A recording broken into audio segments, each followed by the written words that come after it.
brother. Okay, so pass it away. Microphone check. Yeah, here's a microphone for you guys. Oh, hey! You look just like Dante Basco, man. That's crazy. Like identical. Dan Tabasco? I'm like a tribute band to myself. Between two friends, Dante. And the seating situation was very complicated. Yes, it was. But we... Good morning, New York. How the hell are you? How many That's what I'm talking about. Yay! All right, guys, it's a Q&A. So if you have a question, Whip it out. We'll call on you, they'll answer it. You got a question? You got the Q's, we got the A's. They will whip it out. And hey, when you ask a question, if there's only one question, I guess they'll all answer it, but ask per person. Otherwise, one question will be the whole panel. That's true. Go ahead. What was Tony J like? Who are you asking? Who are you talking to? What? Who are you All of asking? you. No, I just said ask one person. Your listening skills are fucked up, man. Okay, ready? Too early for that. Jess. Line one crossed. Tony J like? What was Tony J like? Tony J, for those of you guys who don't know, remember Hunchback of Notre Dame, the movie, the Disney movie? Okay, he was the bad guy in that. He was a very serious Shakespearean actor, okay, who took himself really seriously as an actor, and yet he got stuck doing these goofy cartoons with us. And one of my first shows I ever did was called Two Stupid Dogs with Secret Squirrel. Remember that? You guys are unbelievable. You know more about this stuff than I do. Anyway, I was Secret Squirrel, right? And Tony was my boss, and he was a buffalo, right? And I remember him, you know, he was all pissed off. He goes, I was trained at the Royal Academy, and I'm playing a freaking buffalo. And he was all pissed off, right? And then what was weird, though, is when I first showed up there, you know, he was, like I said, really serious, and he took one look at me, and he's just like, what the hell is this? When he met me, you know? And but after like the 5th session, he walked over to me, and he put his hand on my shoulder. It was the best thing ever. And he goes, Jess, he goes, I must tell you that when I first met you, I didn't have much use for you. He goes, but now you're my buddy, and I insist you sit next to me. And we became like friends, and I always thought it would have been a great reality show if me and Tony like lived in an apartment together. So, Tony J, anybody else? You got Tony J story? I'm still reeling from the fact that you played Secret Squirrel. Honestly, I didn't know that. I got 3 credits, man. Wow. So we have to come all the way across the country to figure find out what the hell we all else done. Yeah, it's crazy. I never met him. I heard he was. I probably met him, but I got no short term. I don't know who he is. Oh, and he also, as things got better, as time went by, and he got more familiar with me, he goes, Jess, do you think you could help get me laid? I'm totally serious. And I said, no, I don't think so. True story. If anybody could, you could. Thank you, man. Yeah, who played since he brought a speaker score? Who played Morocco Mo? Always like this voice. Like, You know who Morocco was? It was the great Jim Cummings, man. How about that? Jim Cummings, yes. When he was doing sort of a Peter Lorre thing here. It was great, man, right? It was badass. Guys, we need questions. If you don't have We'll We can just come down there. We will. any. What's going on? All right, right here, dude. You got it. Yeah. Summer. Yes. How old were you when you did this record? I was 12 years old. Wow. Yes, it was my very first cartoon, and I was there with my father, Don Franks, who was a very big voiceover guy in Toronto, so it was pure nepotism. And he brought me to the audition, but I was just hanging out coloring, and they said, hey, would Cree like to read for the role of Penny? So I went in and got it, and it was pretty amazing, you know, getting to work with Don Adams, and that was the very beginning, and so that character will always be endeared to me. Yeah. Was that like your first thing? Hold on a second. Yeah. You were Penny? Yeah. See, this is what he's talking about. What's going on? Me and Graham are like, what? I didn't know that. Fallon brain, they look suspicious. That's right, I was in Toronto with Deke. What was Don Adams like? To tell you the truth, he was kind of an asshole. He was like Tony J. I mean, he really was. But you know, I was a kid and I wasn't really impressed at the time because, you know, at 12 years old, I didn't really care. But in retrospect, it was a great honor. That's the truth. Tell celebrities, assholes you ever work with, like famous people asshole Yeah. stories. Yeah, well, got a lot of them. Got a lot of, never meet your favorite. All right. You got one? You want one? Well, Mickey Oh, hang on. Dolenz. Mickey Dolenz from the Monkees. I know you guys probably don't remember. Yeah, okay, but he's a jerk. I'm sorry. He was really mean to everybody. Maybe he was just in a bad mood. I don't know. But it was funny because Candy Milo, who's a girl that we work with, said before he left, she was like, "Oh, Mickey, I just wanted to tell you that when I was little, we used to play a game called Who Gets to Marry a Monkey, but the loser had to marry you."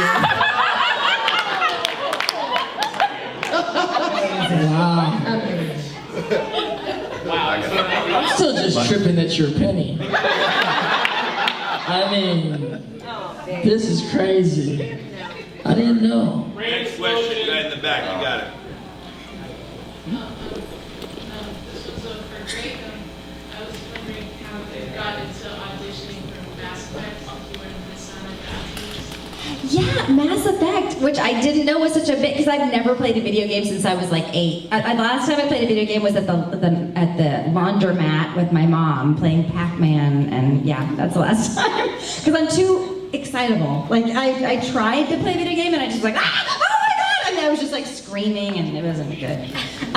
Yeah, but no, it was just that I just knew that the casting director had just used me a lot. Ginny McSwain, had worked together, and she was actually my neighbor. She lived like a few streets over, and I just loved her. And she just, after, it's such a small world that after a while, like if people know that you show up, I'm not even on time, but like if you show up relatively on time and can deliver the work that, just make them look good to the casting people, like they're putting that's the thing is people are always like, why don't new people get a chance? Because casting people don't want to risk their job on some new person that's going to come and screw up. So you kind of have to, like, a lot of times you'll have to, my friends that are new in the business, I say, you have to audition like 1,000,000 times and get really, really close 1,000,000 times before they finally take a chance on actually giving you a part, because they need to know that they need to see your name come up a lot in the top 5 choices and go, okay, that person must be really good. Like they've obviously like made it to the top a few times now, and they're obviously getting their auditions on time, and like, so they're not going to embarrass me in front of these people that have trusted me to cast this thing.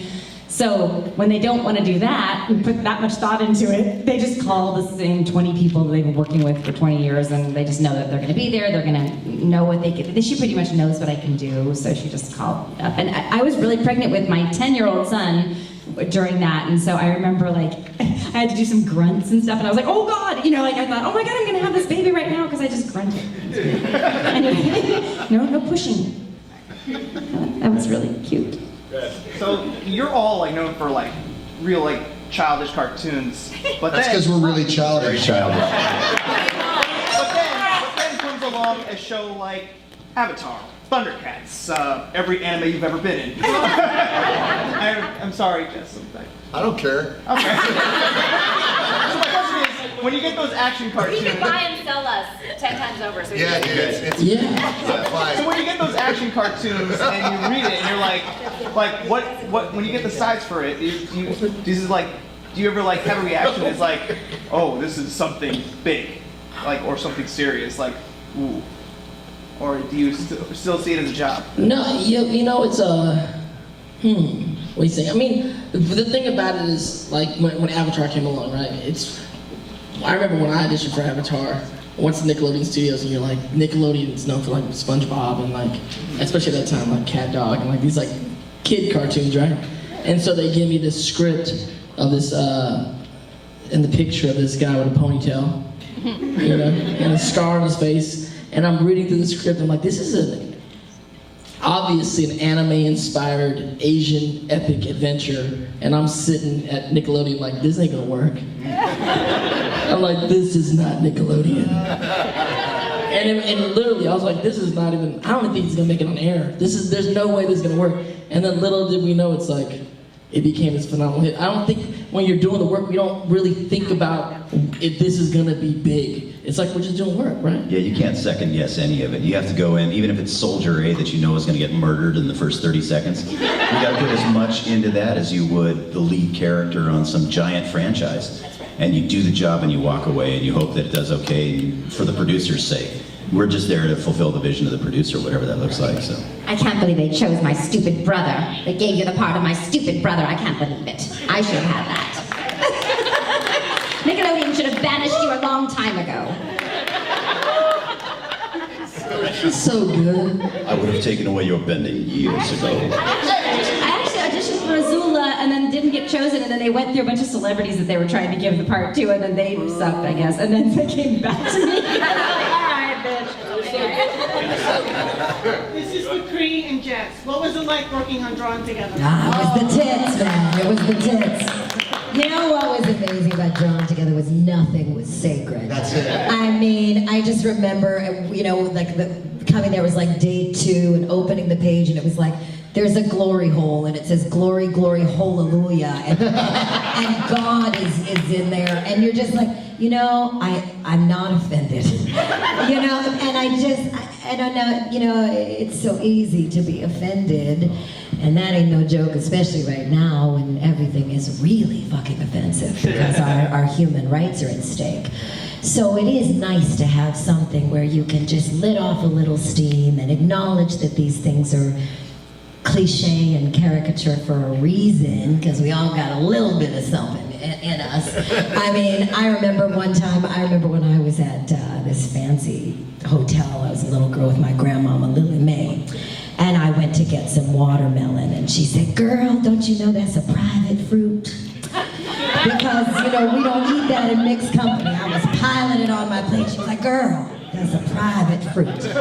And that was something that Drawn Together made me feel like, those little moments that... I played a private fruit. But it's just those little moments in life that maybe we share because we're both Italian, or we share because we're both something, but we wouldn't dare share in public.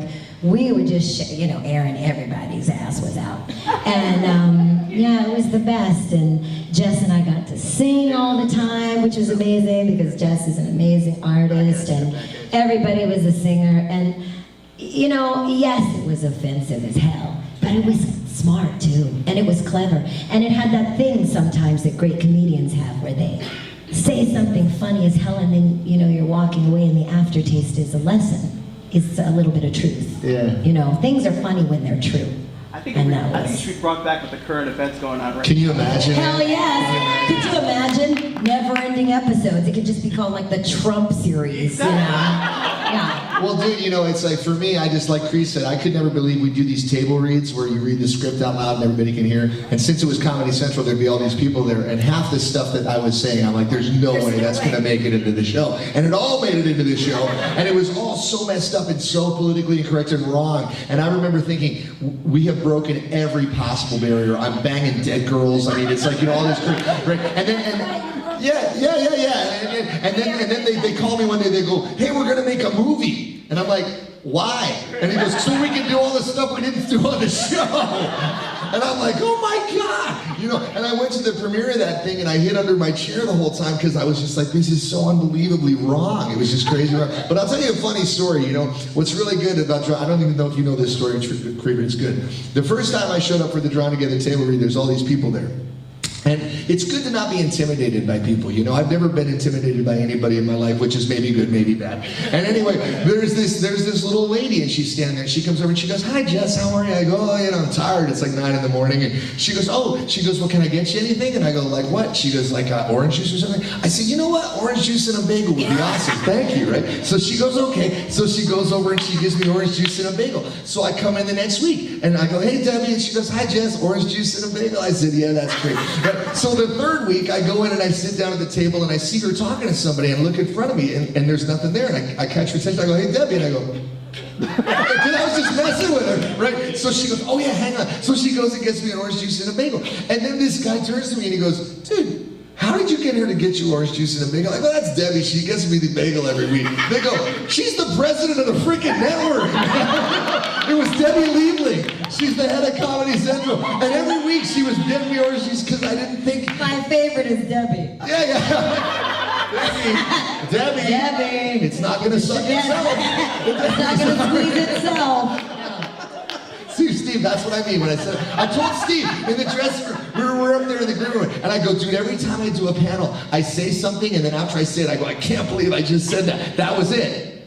That was exactly it. I was expecting much more. There'll probably be more later. Yeah, if they ask me another thing. But yeah, so Drawn Together totally screwed up, but working with Cree was freaking amazing, as it always is. All right, next question. Don't you know that bagels are the private pastry? Private pastry!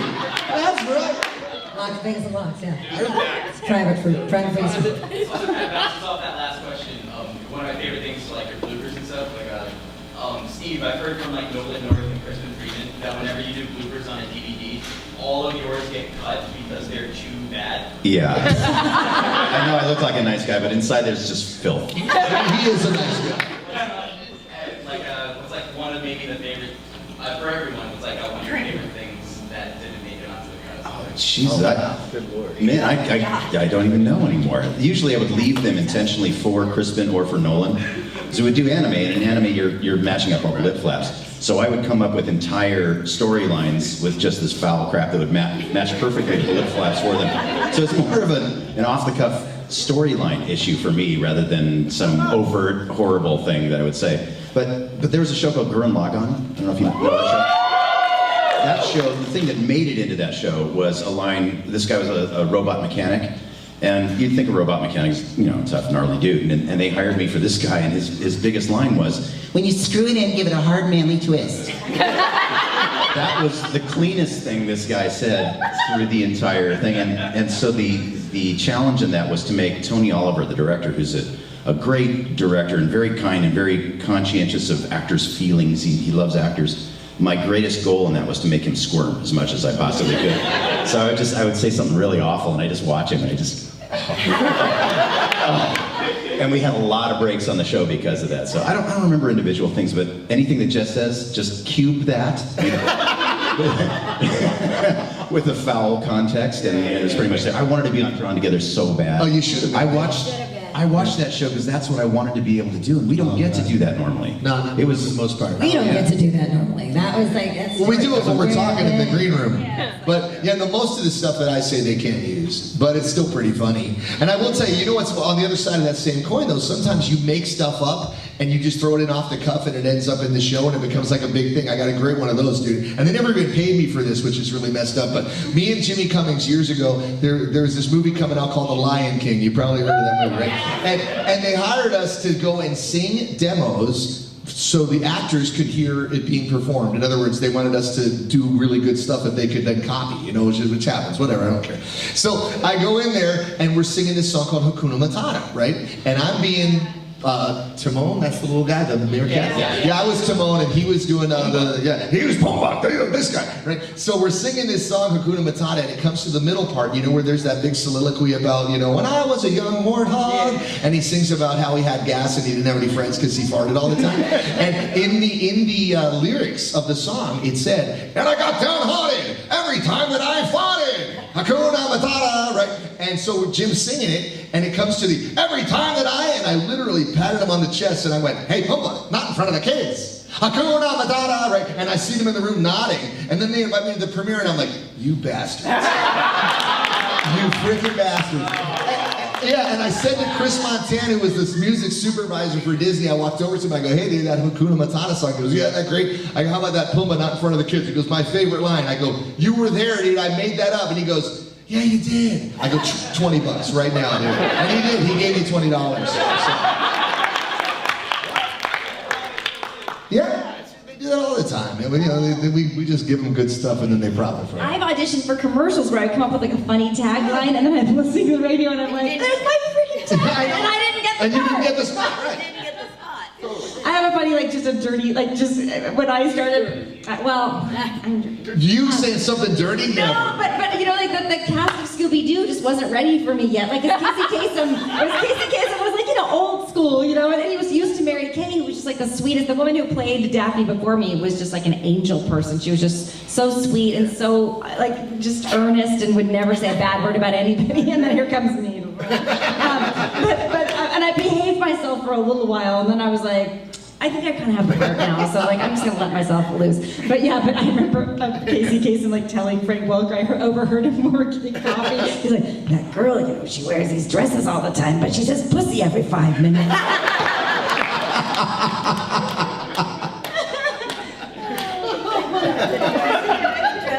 You probably kept him alive. Yeah. I'm sure he loved it. Yeah. All right, right here in the front. Direct your question to one person or we're going to be here for 7 hours. I have a question for Gray. How are you enjoying Loud House? You know, I did a panel yesterday and forgot to mention Loud House, and I'm so proud of it. Yeah, yes, I know. Oh yeah. I'm so excited because we're like #1 on Nickelodeon. We beat SpongeBob, which we beat the piece of cheese. My grandma, yesterday I was saying that my grandma is like 92 and I brought her to, you know, the SpongeBob, not even SpongeBob, we were just at Nickelodeon and SpongeBob's wife was in the lobby, Jill Talley, who plays our mom on the Loud House. But my grandma's like, I'm so sick of this little piece of cheese. Why is it everywhere? There's pajamas, there's costumes, there's a statue. I'm so sick of this cheese. Anyway, so I'm glad that America's sick of the cheese too, and Loud House is kicking ass. But yeah, I played so many fun parts on it. I played the twins, and then the little baby Lily, and then I played Scooch, the lady on the little scooter, and I did this one line as a teacher a few weeks ago, Tammy or something, this teacher, but she was like, you know, I don't even know if her name's Tammy, but in my head her name is Tammy. But yeah, she was like, Mr. So-and-so, we got an emergency here, we gotta get these kids out of here, you know, and so they've been putting her in, she's like this character, she had one line and now she's like a regular on the show, so anyway, it's really fun. One more question. Something I'd like to mention to Gray. What was life like on Foster's?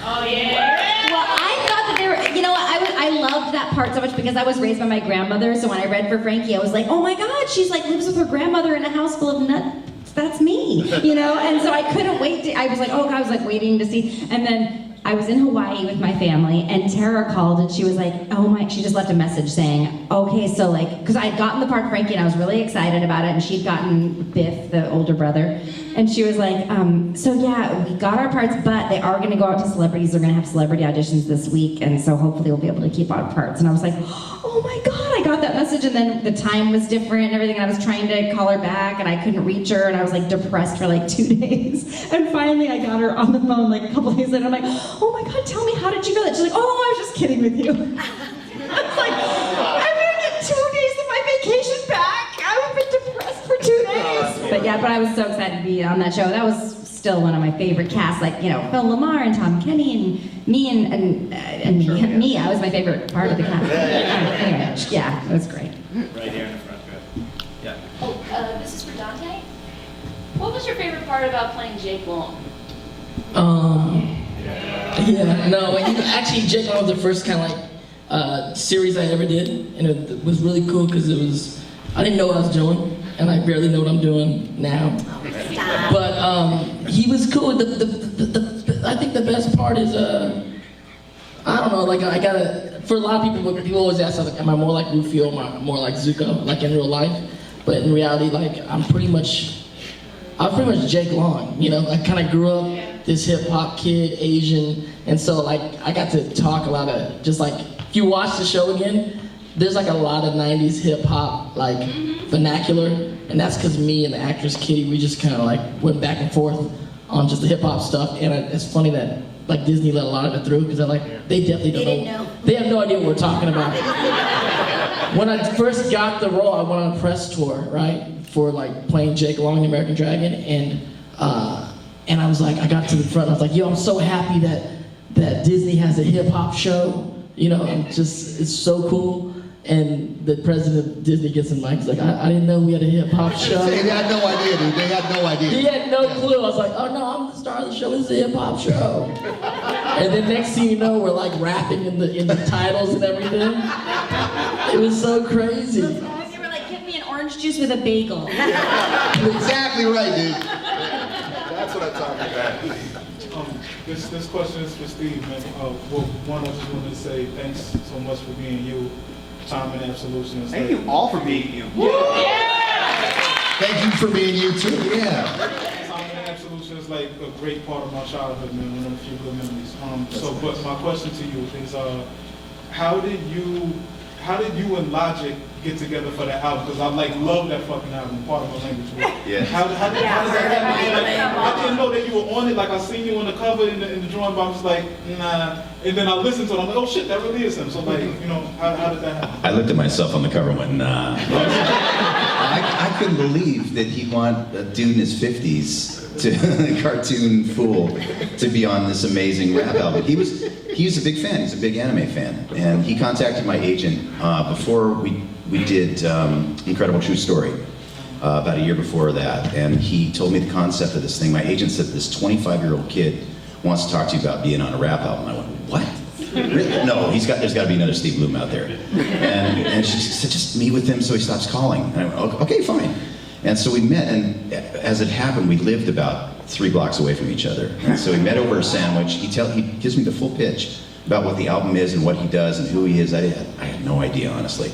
And I started, before I even listened to one bar of his music, he won me over just by the person that he is. When he talks about peace, love, and positivity, and that message that he puts out there in the hip-hop world, the dude lives it and breathes it every single day of his life. He's become one of my best friends. I call him my little brother. And I didn't have to know anything else. I didn't have to know about getting paid. I didn't have to know about the context of it. All I knew was that I love this person. I just fell in love with this guy and went over to his house, walked into his office, tripped over all of his video games, and I see Bebop paraphernalia on the walls, and he's got Akira playing on a projection, and he starts talking about his life in hip-hop and how a lot of what he was able to get through in Maryland growing up in gangland, basically, his family was really messed up. He was able to survive that by watching anime and by watching Toonami and enjoying a lot of the same things that we do as a community. And he just wanted to include me in the next step of his life. And so he puts me on this album. I still can't believe that I'm part of it. And then a little piece on the new album too, and hopefully on the next one. So we'll see, but he's an amazing guy. Everything that he says that he is, and more. So thank you for listening to that. Thank you for supporting me. I did not know. On the next album, he already told me. No, I know, but I like to say that here because it makes me feel like it's real. You know, I did not know you on the hip hop album. I gotta check this out, Steve Blum. Yeah, man. That's street cred. That's street cred. For real. Don't ask me to rap though. This is Steve Blum. Again, I'm a huge fan of yours. I just can't believe I'm in the same room as you right now. Me neither. I know, it's terrible, right? Jesus. Is it possible, maybe in the future, if obviously presents itself, you want to do a live action adaptation of something you want to do that, you may want to try it? Like say you're Cowboy Bebop, or say you gave adaptation of the game Bulletstorm? As a cameo, maybe. I'm really lazy. I hate remembering lines. I've never done anything on stage or on screen, so I don't. That's not part of my world. I've only ever been a voice actor, and that's my comfort zone. And I can dress poorly and behave badly, and I still get paid for it. To be on the set of something like that, the responsibility level, and sitting for 14 hours before you do your first line is just not attractive to me. I'd rather get into the room and start working right away. That said, if they ever did a live adaptation of Bebop, I would love to do the opening and closing narration, and maybe one of the old guys, the old pilots, those old cranky dudes. That I would do on screen, because I'm that now. But thank you. Right here at the red belt. This is a question for Steve. First of all, thank you for Cowboy Bebop. I love that show so much. What was your favorite part about playing Spike? Learning how to act. My partner in life now, Mary Elizabeth McGlynn, is here. She's she was the director on that show. She's doing another panel right now somewhere in the building. She was my director on that show, and that was my first leading role, and I was terrified. I could not believe I got to do that, and I literally felt like I was going to soil myself for the first 3 episodes or so. I learned how to act, and I learned who the people were in this community, and that I wanted to be part of this community for the rest of my life. I think that's where it really sunk in. And Bebop was kind of a miracle in its own right, just because it brought anime to another level, whether I was part of it or not. It was a visionary piece that has lasted the test of time. So, and now I'm with Mary, which is amazing. My Julia, yeah, and we get to travel the world together. It's amazing. We've been friends for 18 years, and that show brought us together. So that's the best thing ever to come out of that show. Right here. Yeah. Okay, let's see. Let's put people up here. Come on now. No, we believe you. No, we love the Steve stories. We're rolling with it. Like, you're awesome. Keep doing. All of you are awesome. But Steve's the most awesome. Steve's more awesome. For Steve. You're so cool. Seriously. It's like. Don't point your weapon at me, mister.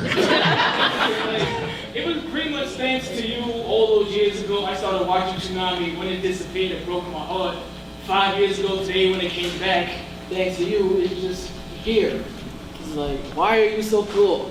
Real question. Why are you so cool? You know why? Because I had mentors to bring me there, dude.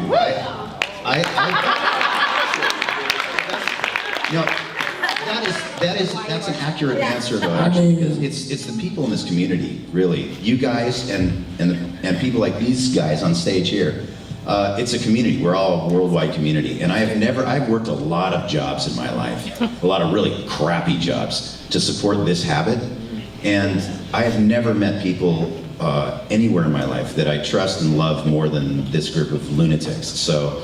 That if I have to answer a question like how am I cool, it's because of you guys and because of these guys. I think it'd be refreshing for you to really go down the list of like really wires. Like it means like the hair, the bank account, the girlfriend. The voice. Just like, yeah. The voice. The voice would be like, not even the coolest thing. And my manly feet. Right here in the black jacket, right there. Yeah. Oh, thank you. I want to say thank you guys for being here. You made my childhood so alive. Thanks for letting us in your house, man. This question is for Cree Summer. Hey girl, how you doing, sister? I'm good. Good. I wanted to know how was it like to work at the set on Cartoon Network for Kids Next Door? Are you talking about number 5? Let me tell you about number 5. Well, this is what I love about number 5. I love Abigail. I love number 5. And I also love how cool was it that they let her big sister be named Cree? Yeah. Right? That was the first time I'd ever been able to be. Yeah. Look at the drugs just wore off and we all got to see it. You okay, man? Give this dude some water. Oh my God, it's right! Yeah, man. It's crazy. So that was an amazing experience. And then another cool thing about going to audition for that was I had been out with my girls the night before and we had torn it up. And I really did sound like I do today, like 1,000 miles of dirt road. And then they told me it was a little girl and I was like, and I think I made some joke walking into the booth. I was like, I do my best. I said, I hope she's related to Scatman Crothers. And he was like, that's it. I mean, no, but that was literally it. I mean, so that's the thing about auditions, you know, people get themselves so fucking worked up and so uptight, and they think I gotta have this part perfect, and I gotta know this inside out, and it just may be that little offside flip moment that you're completely unconscious about that gets you the job. Because it is, like everything I believe, divinely ordained. Nobody can get my job, and I can't get anybody else's job. Nice. And that's the beauty, and that's what can extract the competition and extract all that bad shit that you feel around it or desperation. If it's yours, it's just waiting for you. And you can't make a mistake. I try to read for her shit all the time. And I try to read for her shit. And here's another kick-ass thing about cartoons, is everybody knows their lane. I mean, you know, I've been a couple of princesses. I mean, like maybe one, but you know most princesses don't sound like they were drinking Jack Daniels and smoking mentholated cools. You know, but Gray is a princess. You know, no, but I mean, she sounds like one. But I can be the princess's badass best friend. You know what I mean? I was Lizzie on that show. That's right. That's right, don't forget. Battle Station. But I did love Kids Next Door. It was, how was it? It was delightful. Yeah. It was awesome. Thank you. Thank you. I just had visions of you and your crew. Yes, you know my what I'm saying? Her girl, growing up in LA, like my young crew would just be following her badass girl crew around town. Seriously. She's not that much older than No, we were like the boys looking up. If we saw your crew in a club, we knew A, was the hottest club in town, and B, we were like, let's go over there and talk to them. It was. That's so cute. And she knows what I'm talking about. Her I do know. I know Dallas- you're talking about. The Dallas crew. Hey guys, stand up because you guys deserve that respect.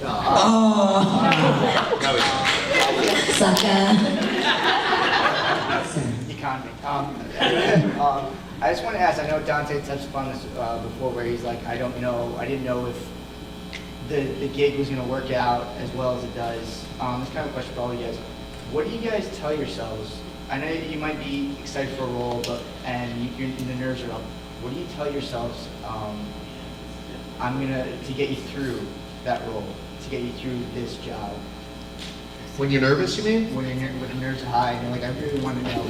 It's a great question, man. But a lot of things in life are about choices and how you choose to look at them, right? And I, a few years ago, I put together sort of on a goof with my best buddy a band called Rock Sugar, right? That's done very well. Thank you. Yeah, if you haven't seen it, it started as a joke and it ended up opening for Aerosmith. It's the weirdest thing in the world. But it's like a mashup where we do 80s songs. They play 80s metal songs and I sing 80s pop songs over the metal songs. And this one gig we did, we were over in England and we were opening for AC/DC in front of 100,000 people. There were 100,000 people. And I was backstage and I'm jumping up and down, I'm getting ready to go on. And this little British interviewer guy's talking to me. And he goes, so tell me something, Jesse. He goes, with a crowd this large, are you very nervous? Are you nervous right now? And I'd never been asked that question before, and I thought about it for a second, and I went, I probably should be, but I'm excited. Okay, and see what you do is by telling yourself that, all of a sudden you take yourself out of one mindset, and you put yourself into another mindset. Because nervousness and excitement are the same thing. Really, it's the same kind of emotional feeling that you're having. So if you tell yourself, screw it, man, I'm not gonna be nervous, I'm excited, I wanna get out there, I'm gonna do my thing, man, I'm gonna kick some ass, it's gonna be great, I know I can do this. All of a sudden you're empowering yourself instead of taking yourself down. So for me, it's a choice, and I just choose to be excited, dude. Rock on. In the back. Yes. You. No, you got it. Which one? Yeah. Yes, you. The Price is Right. Come on down. Wow, I didn't expect to be there. Neither did I. Thank you all for being, the everything that has made my childhood. And my question is for Cree Summer, because you are like my heart's racing. Yes. For us too. From Fred to this moment. Oh, sis, thank you. You're welcome. Well, thank you.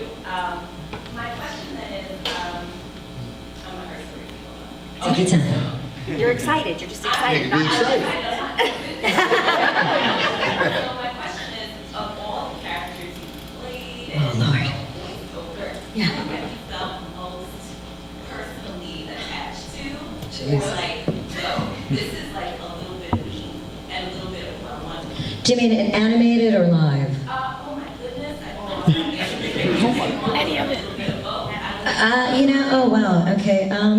Well, I will always be endeared to Penny because that's what started this amazing journey.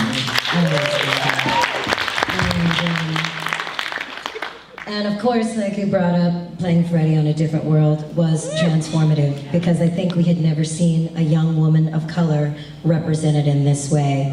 A beautiful freak, someone that is a pariah and, dancing to the beat of her own drum. We had always only seen, very, very sadly, very limited young black women on television, and then such caricatures and not at all a representation of the wide range of women that we can be. And also her political activism, her amazing heart. I'm supremely proud of that character and that show. And then I have to say I love DeFoxy.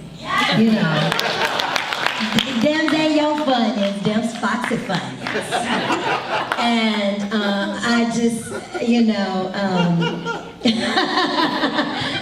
my mama didn't raise no fool, and my daddy didn't raise me at all. I just think there was something also liberating about DeFoxy. I mean, just on the flip side.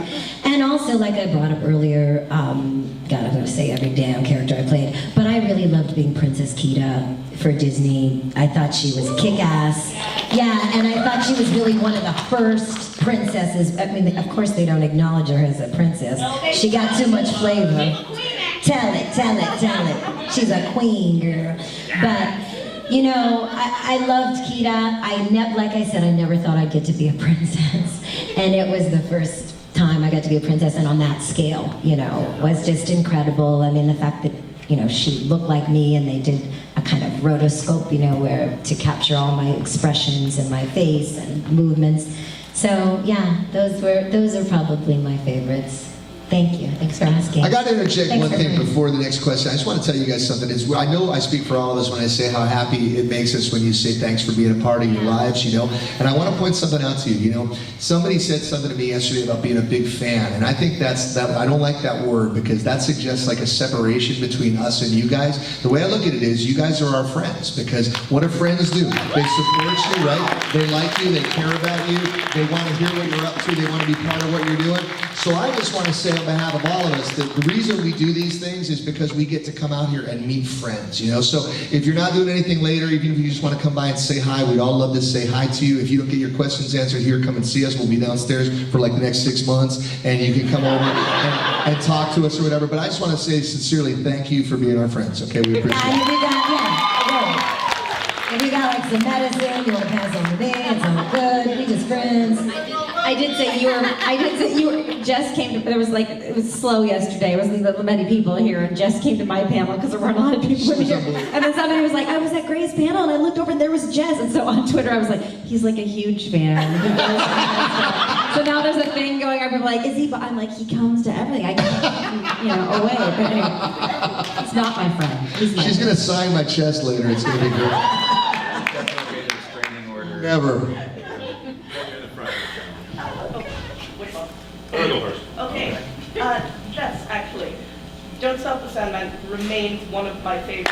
Which one? Don't Stop the Sandman. Oh, thanks, yeah, that's it. Yeah. But have you ever considered doing other sorts of mashups, like bringing a different character to a different world sort of thing? Well, you know what's funny? Okay, what she's asking about the band thing. We had this song called Don't Stop the Sandman, right? Which is Metallica's Enter Sandman, but I'm singing Journey's Don't Stop Believin' over it. No, you guys, it works so good. It works frickin', it sounds like it should have gone like that in the first place. And she's asking if we're gonna consider a different style of thing. Well, you know what's great is, first of all, we got sued for this record. I can show you on my phone. No, seriously, you can't see, come to my table. The album, the Rock Sugar album, is selling for $423 on Amazon right now, because one of the guys on the record heard my singing and he thought it was him. He sampled it. I was imitating him. Yeah. Oh, you didn't know about this, Cree? Yeah, he sued us and he took us to court. And I used to love this guy, and now he's a dick. You sing in court? No, we had to send a forensic audio track of me singing by myself. So you didn't know this? Yeah. So he won't let us sell our record anymore, even though I'm selling it in my booth, because fuck him. So yeah.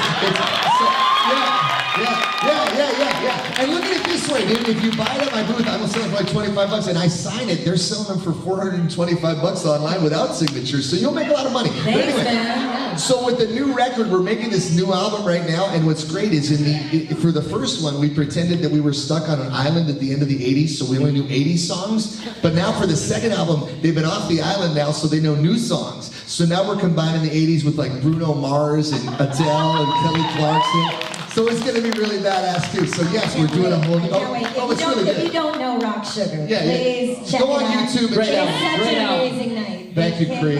And we got lucky one night. Cree was up front, and I handed her the microphone, and she started singing, and everybody's like, Jess, shut up and let Cree sing. She's freaking great. And so thank you for that. Yeah, it's awesome. Thank you. Yes, you. What I want to say, thank you all for being with us for so many years. That's what we love you, man. Thank you. Your voice is for everything. Yes. My question is, I guess for everybody, what was the hardest role I guess you've had in all of your years of doing every type of media or medium? And I guess to the point where it was like, I don't know if I can do this. I don't know if I can do this character the way I want it.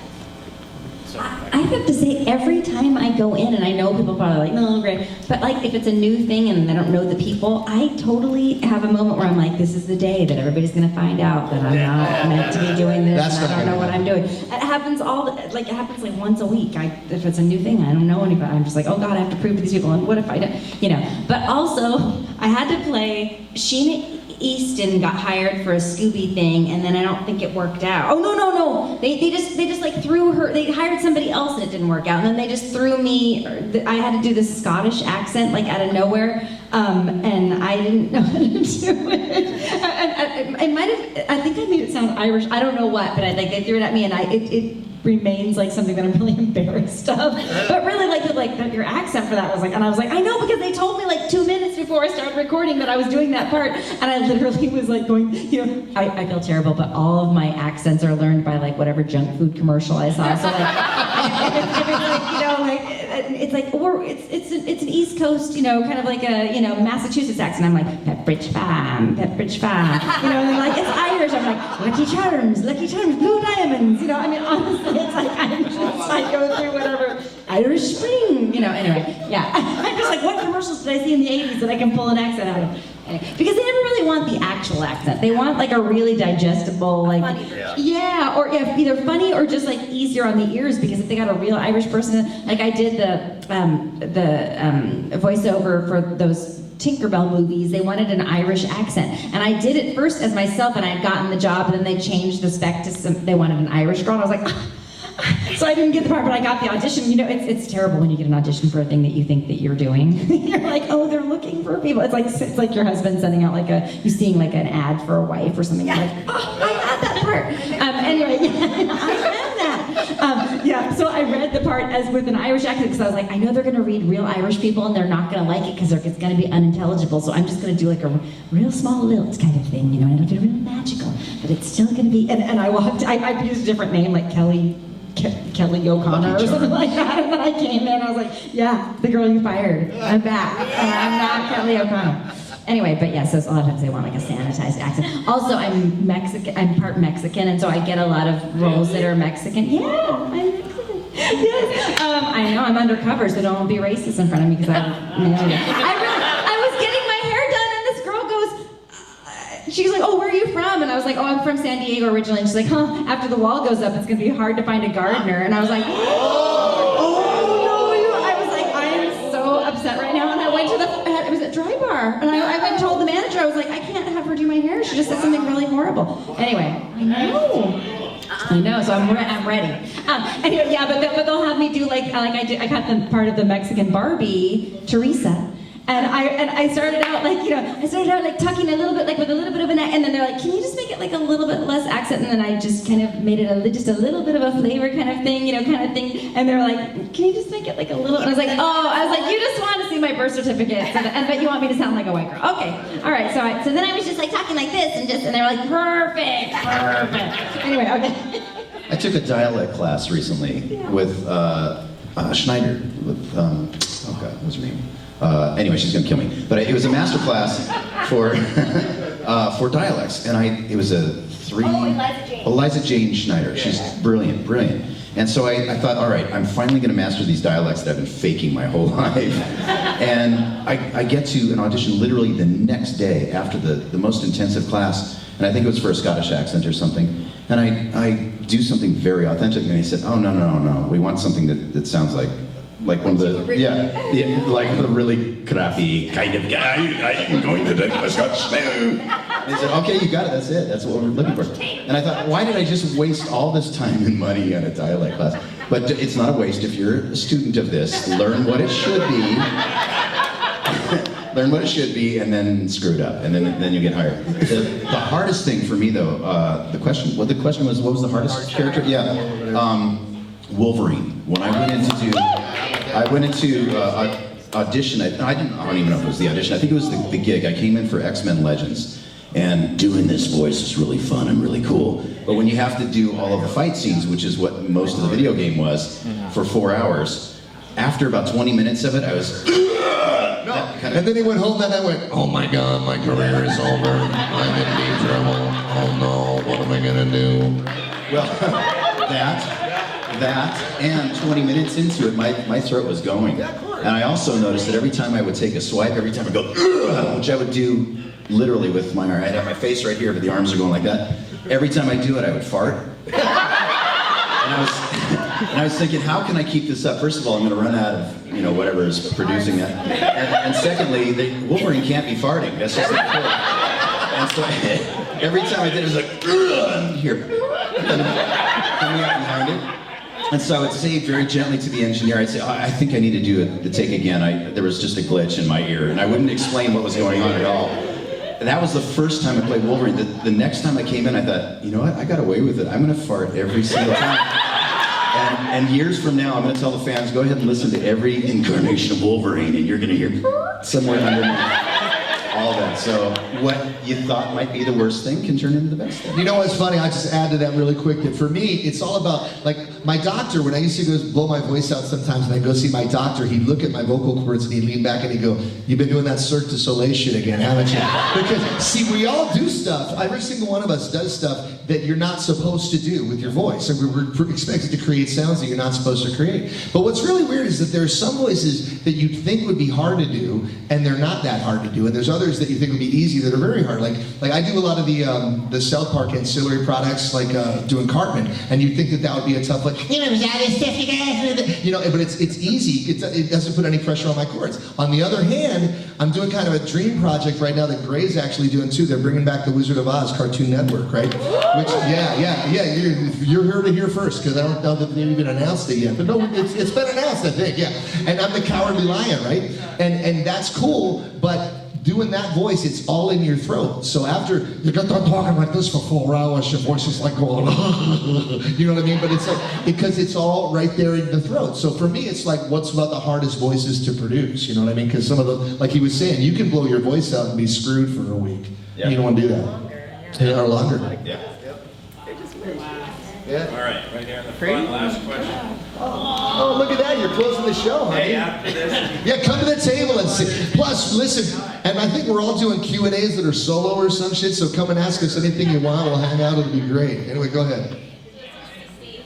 I'm a big fan of your character Starscream from Transformers Prime. Thank you, my dear, you have excellent taste. You did such an awesome job at playing him. What did you love best about playing Starscream? The cast. Honestly, working with Frank Welker and Peter Cullen and seeing the original Optimus and Megatron together, it was literally like a masterclass. There were times in that booth and everybody in that room was amazing. We would all just sit back and they would go off on some shtick, because these guys are both stand-up comics. And they would go on to some shtick, and literally the whole room, which was full of suits, by the way, from Hasbro, a lot of executives were there at every single recording. They would literally sit back and just, okay, just let them go. We don't care if we go overtime. And we were a bunch of little kids. And you see, well, I've been a huge fan of Frank Welker for most of my life, without even realizing it. Yeah, one of the best humans I've ever met. And then seeing Peter Cullen, who I'd known for years on the surface, just from our work on Toonami. But to see him walk into that room, and if you don't know what Peter looks like, he's this distinguished-looking old Hollywood guy with a pencil mustache. Dresses very nicely, and he's very gentle when he shakes your hand. And then he stands up to the microphone and clears out all the smoke and whatever crap he's got going on in there. And he'll just go, transform and roll out. And the walls flex. You can feel it vibrating through your bones. Everybody in the room turned into an 8-year-old blubbering kid. It's the most phenomenal thing. And just working on anything non-technical. Thank you. Thank you, man. Where's my orange juice and but literally, like I was saying before, it's the people that really make it. And besides it being a huge, amazing franchise, and to walk into those heels and to take over a role that was so iconic and played by Charlie Adler and Chris Latta and Tom Kenny, all the people that came before me, it was terrifying to walk in under those circumstances. And then later on, I was doing a show with Rob Paulson. I think we've all done that by now. His live show. Talking Toons. Talking Toons. And the lady who was running the show was Chris Latta's daughter, and the original Starscream. And she came up to me just before we went on stage, and she said, by the way, my dad would be proud. And that kind of made me feel like it was okay, because I was, you don't want to do a bad job on something that people love so much. So, thank you for watching the show. We really appreciate it. And don't tell Megatron. If you want to say hi or talk to any one of them, come down to their tables. Please. Come down and say hello. And thank you so much for Thanks for hanging out with us, you guys. Seriously. Really appreciate it. Thank you very much.